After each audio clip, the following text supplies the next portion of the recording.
L'École supérieure d'administration, d'économie, de journalisme et des métiers de l'audiovisuel ESAE offre de nouveaux challenges pour l'année universitaire 2023-2024. Étudiantes et étudiants, parents d'élèves nouveaux bacheliers, ESAE, c'est la garantie d'une formation de qualité à des conditions très avantageuses. À Gbedjromede, à Papa, à Boumekalavi et Parakou, inscrivez-vous en administration générale, administration du travail et de la sécurité sociale, trésor et finances publiques, impôts, diplomatie et relations internationales, journalisme et métiers de l'audiovisuel, gestion des marchés publics, planification et développement local, sciences économiques, sciences juridiques et toutes les filières des sciences de gestion. ESAE vous offre des bourses, demi-bourses et de réductions pour les premières inscriptions dans toutes ces filières. Waouh! En licence 1, 2 et 3 et en master, bénéficiez jusqu'à 50% de réduction sur tous nos sites. N'est-ce pas génial? Infoline. ESAE Gbedjromede, 3e rue à droite en quittant le carrefour Le Jador pour la BIBE Jéricho ou au plus 229 90 93 65 21 98 98 14 00 à Kpakpa au plus 229 52 88 33 33 à Boumekalavi au plus 229 52 88 44 44 Parakou au plus 229 52 46 12 12.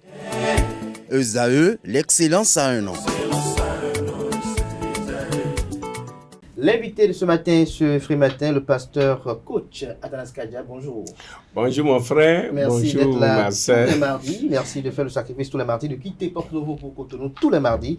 Merci éternellement pour vous. Merci, je rappelle que vous êtes président d'organisation non gouvernementale, vous êtes promoteur d'entreprise, vous êtes promoteur agricole également. Vous êtes là ce matin pour nous parler d'entrepreneuriat. Nasrin Patoubi, on est ensemble pour interroger le pasteur. Bonjour à vous à nouveau. Bonjour Abdelkader. Il est à vous. Bonjour pasteur. Bonjour ma sœur. Merci d'avoir accepté notre invitation comme Oui. tous les mardis. Oui. Alors aujourd'hui, nous allons parler sur l'entrepreneuriat. Alors d'entrée, comment peut-on définir l'entrepreneuriat? Ah, ok, merci beaucoup. Quand on parle d'entrepreneuriat, bon, quand vous allez dans le dictionnaire, on va vous dire que entrepreneuriat, c'est action d'entreprendre, c'est le fait de créer une activité génératrice de revenus. Quand nous rentrons plus en profondeur, au fait, quand on parle d'entrepreneuriat, c'est un ensemble de 5 processus interdépendants. Un ensemble de 5 processus interdépendants. Premièrement, il y a la création de la valeur. Deuxièmement, il y a le marketing, le fait d'attirer l'attention des gens sur ce que vous avez créé. Troisièmement, il y a alors la vente, c'est-à-dire amener les prospects à devenir clients, à acheter. Quatrièmement, il faut maintenant la délivrance de la valeur, ce que vous avez promis aux gens, il faut que les clients aient la satisfaction. Et cinquièmement, maintenant, il y a les finances, c'est-à-dire gagner suffisamment de l'argent pour pouvoir continuer l'activité. Donc, grosso modo, c'est ça, entrepreneur. Maintenant, aujourd'hui, nous parlons des affaires. Donc, quand on parle d'affaires, c'est presque la même chose. Maintenant, quand on parle d'affaires, on parle de transactions économiques. On parle de transactions économiques rentables. C'est-à-dire, chacun trouve son compte. Et celui qui vend et celui qui achète. Donc, c'est un domaine très vaste et nous allons échanger un peu par rapport à ça. Quelle est l'importance de l'entrepreneuriat? L'entrepreneuriat, c'est capital. D'abord, il y a 4 manières de gagner de l'argent. 4 manières de gagner de l'argent. Vous pouvez gagner de l'argent en étant un employé, c'est-à-dire fonctionnaire ou employé dans une structure. Vous pouvez gagner de l'argent en étant un travail indépendant, c'est-à-dire vous avez votre petite activité, ou bien vous allez voir des avocats qui ont leur cabinet, vous allez voir des docteurs qui ont leur cabinet, tout ça là, on appelle ça travail indépendant. Et maintenant, il y a 3e manière de gagner de l'argent, c'est entrepreneuriat. Et 4e, investissement. Mais je vous dis, les 2 premières manières de gagner de l'argent mènent à la pauvreté. Si vous voulez aller à la grande richesse, aller à l'indépendance financière, il faut l'entrepreneuriat et l'investissement. C'est-à-dire en d'autres termes? En d'autres termes, Oui. c'est-à-dire que vous allez gagner suffisamment de l'argent et vous donner un train de vie que vous voulez. Un fonctionnaire ne peut pas se donner le train de vie qu'il veut parce que tu es limité par ton salaire. Donc, par conséquent, il ne faut pas rester là. C'est pour ça que nous nous conseillons, il ne faut pas rester le fait d'être employé tout court, Mais même si tu ne veux pas faire entrepreneur, tu ne veux pas te lancer dans l'entrepreneuriat, tu peux faire investissement. Donc, quand tu es un fonctionnaire ou travail indépendant et tu es associé à ça, investissement, c'est ça qui va t'amener à la liberté financière. La liberté financière, c'est avoir assez d'argent pour se donner le train de vie qu'on veut. C'est subvenir à ses besoins sans même travailler. C'est ça l'indépendance financière. Et ça prend. Quand vous avez l'intelligence financière, vous avez l'éducation financière qu'il faut, vous allez atteindre la liberté financière qu'on peut détailler après. Mais on est en train de parler d'entrepreneuriat qui est l'un des moyens pour gagner sa vie. Et l'un des moyens, quelqu'un l'appelle l'autoroute pour la richesse. Si vous voulez être rapidement millionnaire, il faut entreprendre. Pasteur, si l'on se focalise sur les 4 manières de gagner de l'argent dont vous venez de numérer, comment démarrer alors une activité? Bon, pour démarrer une activité, c'est simple. Entrepreneur, puisqu'il y a beaucoup de personnes qui pensent que l'entrepreneuriat, c'est quelque chose de compliqué. Et il faut aller faire régir de commerce. Il faut chercher un bureau. Donc, selon vous, l'entrepreneuriat n'est pas aussi compliqué qu'on le pense? Non. C'est-à-dire, bon, il y a des défis. Mais le démarrage, il y a beaucoup de jeunes, puisque beaucoup de jeunes nous écoutent. C'est pour ça que je vais aller terre à terre. Parce qu'il ne faut pas mettre dans la tête que, pour entreprendre, j'ai besoin de bureau, j'ai besoin d'ordinateur, j'ai besoin de ceci. Non, on ne comprend pas. L'entrepreneuriat, c'est quoi? C'est découvrir un problème et de chercher des solutions pour régler le problème.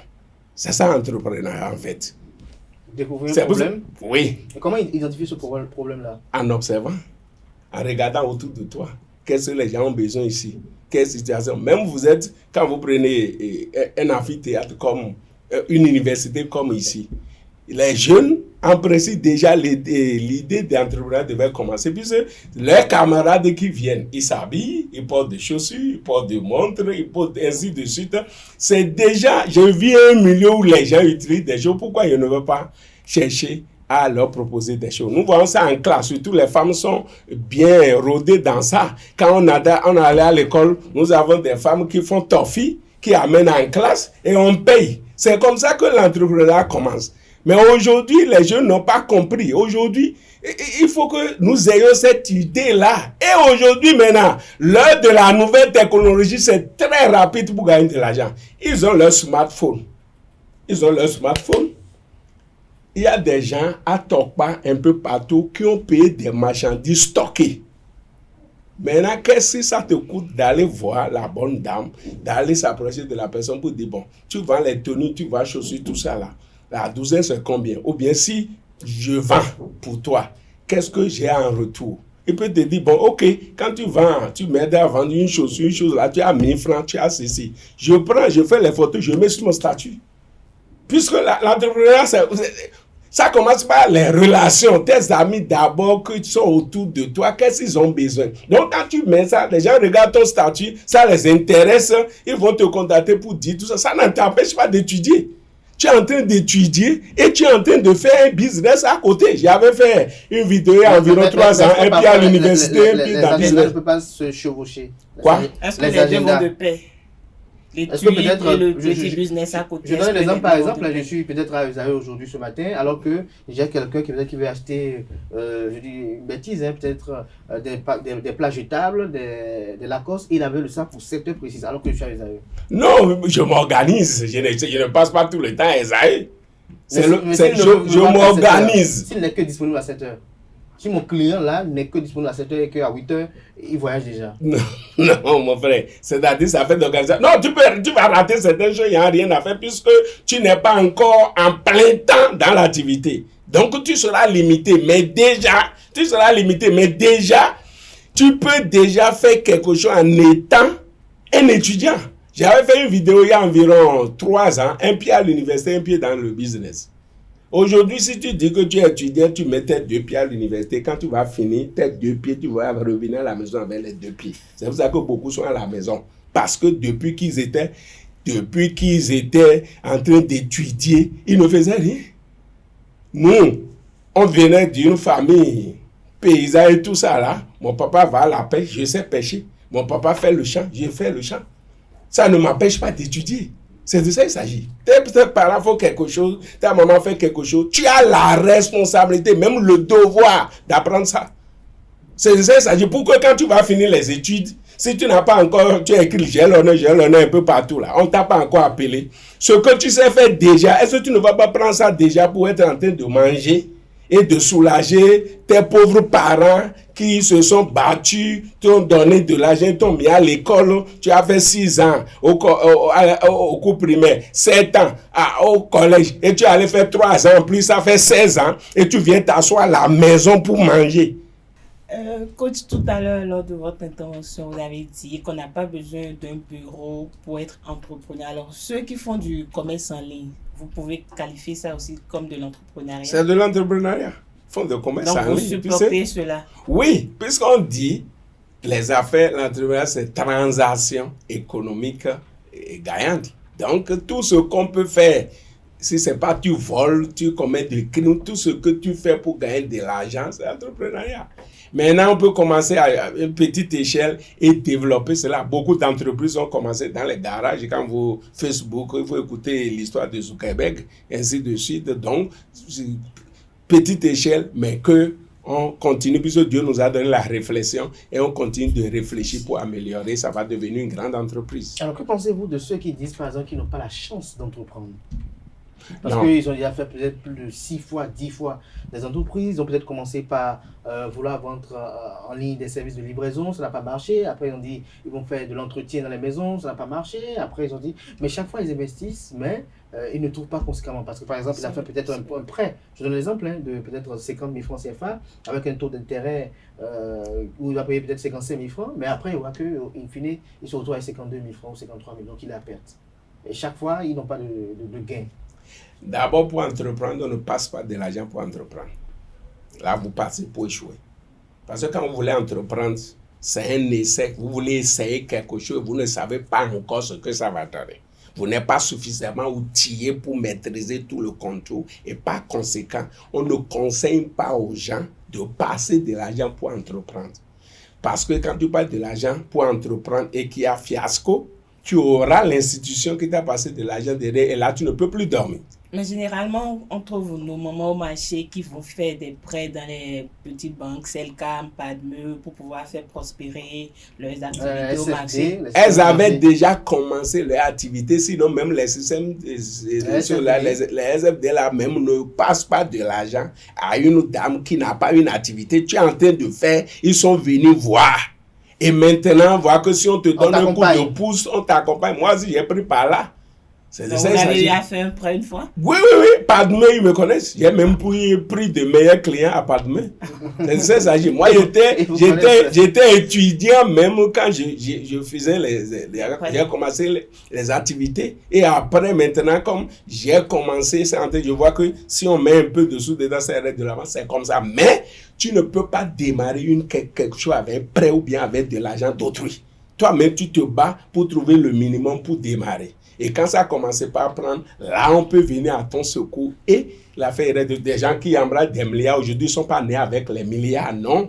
C'est des prêts. Mais on a commencé l'activité. On a vu que vraiment, quand on va investir dedans, ça va coûter. C'est comme ça en fait. Donc, je ne conseille à personne de passer de l'argent pour commencer par entreprendre. Alors, que pensez-vous également de ceux qui entreprennent, que vous êtes tantôt, et pour qui ce n'est pas fructueux? Il a créé une cafétéria, une seconde, mais ça ne marche jamais. Il finit par fermer toujours. Oui, j'ai l'habitude. C'est un mauvais sort? Non.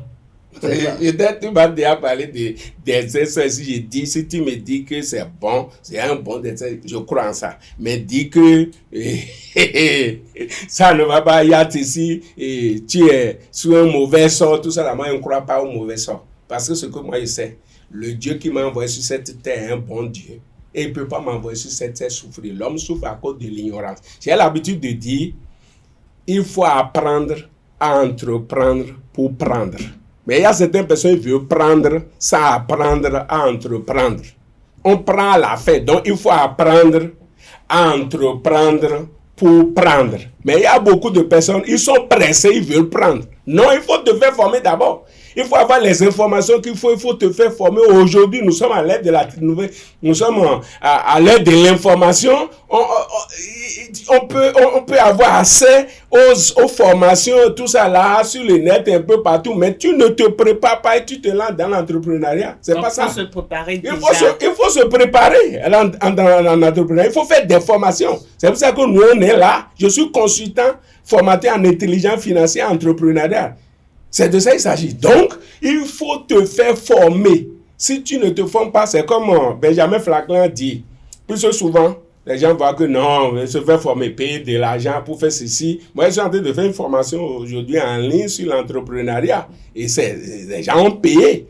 Et c'est en ligne. Mais il y a beaucoup de personnes qui disent que je n'ai pas l'argent, je n'ai pas besoin de former. Benjamin Franklin, l'ancien président américain, a dit, si vous pensez que la formation coûte cher, essayez l'ignorance. Et vous allez voir que l'ignorance coûte plus cher que la formation. Si tu ne te prépares pas, tu vas perdre de l'argent, tu vas tout cela. Donc c'est pour cela que c'est important de se faire former d'abord avant d'entrer en entrepreneuriat.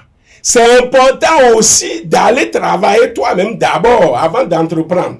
C'est pour ça que je conseille à certaines personnes, tu peux être fonctionnaire d'abord, à travailler dans une entreprise d'abord, apprendre beaucoup de choses, comprendre comment fonctionne une entreprise, comment faire ceci. Même si on ne te paie pas, va là-bas, va te faire former avant de commencer. Mais quand tu te lèves pour dire, parce qu'on parle d'entrepreneur, puisque aujourd'hui, comme il y a un problème de chômage, on parle d'entreprise seulement, les gens se lèvent pour entreprendre. Non, il faut se faire former. Il faut avoir les outils qu'il faut. Il y a des livres sur l'entrepreneuriat. Il y a des formations sur l'entrepreneuriat. C'est ça que tu fais d'abord avant d'entreprendre. Sinon, moi, je crois que tout le monde peut entreprendre parce que Dieu nous a créés à son image. Dieu crée, donc nous aussi, on peut créer. Alors, qu'avez-vous à dire à nos amis internautes, surtout nos jeunes étudiants, peut-être qui vous suivent là, et qui ont envie d'entreprendre? Quelques conseils. Quelques conseils. C'est, comme je l'ai dit, il faut découvrir les problèmes autour de vous. Simplement. Il faut découvrir des problèmes. Je vais vous donner un exemple simple qui peut permettre aux gens de gagner de l'argent. Avec 10 000. Allez-y. Si vous êtes jeune fille ou bien jeune, vous m'écoutez. Vous pouvez essayer ça pendant les vacances. Une affaire que vous allez commencer avec 10 000 et vous aurez au moins 75 000 le mois. D'accord? Et si vous vous organisez bien, vous pouvez aller jusqu'à 450 000 le mois. Je donne l'exemple. Quand vous sortez dans la vie, vous allez voir des femmes, des jeunes filles qui ont une plastique blanche sur la tête et ils vendent les sandwichs. Vous comprenez cela? Et ils vendent le sandwich là à 100 francs. La réalisation de ce sandwich là, c'est 75 francs. Et ce qu'on met dedans, le papier, c'est 75 francs quand tu fais tout le calcul. D'accord? Si la personne fait 100, ça fait combien? 7500. Plastique là, dans lequel on met, c'est 2500, ça coûte. Tu paies ça à 2500. Ça fait combien? 10 000. Quand tu sors, tu vends 100 aujourd'hui, tu as 25 francs fois 100. Ça fait 2500. En 10 jours, ça fait 25 000. En 20 jours, ça fait 50 000. En un mois, ça fait 75 000. 10 000. Et tu gagnes 75 000. Maintenant, si tu veux aller loin, étant ça sur plusieurs échelles, il y a des jeunes filles désœuvrées, tout ça là. Toi, en tant que maman à la maison, bien, en tant que chose là, tu fais. Toi, tu fabriques à la maison et tu as des filles qui sortent pour aller vendre. C'est la prison. Vous comprenez? Maintenant, ils sont sortis, sont venus à la maison avec 2500. Si ils sont 10, vous voyez ça? Peut-être dans les 2500, tu leur donnes 1000 francs, toi-même tu gagnes 1500. Parce qu'ils sont allés vendre seulement, c'est toi qui... Tout ça. Maintenant, tu as 1500 fois 10 dans la journée. Vous comprenez cela? En 10 jours, ça fait combien? 150 000. En 20 jours, 300 000. En un mois, ça fait 450 000. Combien de fonctionnaires gagnent 450 000 aujourd'hui dans l'administration? Mais il y a quand même des fonctionnaires qui sont quand même pas dans l'administration, mais qui gagnent peut-être beaucoup plus. Des fonctionnaires internationaux. Oui, je sais. Mais je dis combien de fonctionnaires employés gagnent 450 000. Ils sont très peu. C'est pas peu. C'est de ça qu'il s'agit. Donc, c'est pour ça que je vous ai dit que l'entrepreneuriat permet de gagner beaucoup d'argent. Et je vous encourage. Merci. Dernière question, pasteur. Alors, dites-nous, comment développer réellement son entreprise? Bueno, quand tu veux développer ton entreprise, c'est simple. Quand tu as démarré une activité ici, à Cotonou, et tu travailles jusqu'à ce que cela soit enraciné, et tu formes des gens par rapport à ça. J'ai créé quelque chose ici, ça peut être restaurant, ça peut être atelier, ça peut être boutique. Je m'assure qu'à Cotonou, c'est bien assis. Mais il y a Porto Novo qui est là. Il y a Parakou, il y a Boycon, et ainsi de suite. Maintenant, après ça, tu veux devenir un PDG. Donc, ça veut dire que Lomé, c'est Dieu qui a créé ça aussi. Il y a le Burkina, tu es temps. Donc, c'est comme ça, on quitte le petit entrepreneur en tant que PDG. Donc, c'est comme ça, c'est le même processus. Ce que tu as fait ici, c'est tu as réussi, tu quittes là, tu fais la même chose, tu fais la même chose, tu fais la même chose, et c'est comme ça on devient grand. Merci à vous, pasteur Tanas Kadia, pour ces éclaircissements. Merci à vous, Nasrine Fatouri, de rester avec moi pour conduire cet entretien. Merci une fois encore. Je rappelle que vous êtes pasteur et coach. Vous êtes promoteur agricole, promoteur d'entreprise également. Merci une fois encore, chers amis. Voilà qui vient mettre un terme à Free Matin ce matin. Merci pour l'attention. On se retrouve demain par la grâce et la volonté divine. Jusque-là, belle suite de programmes sur ESAE TV.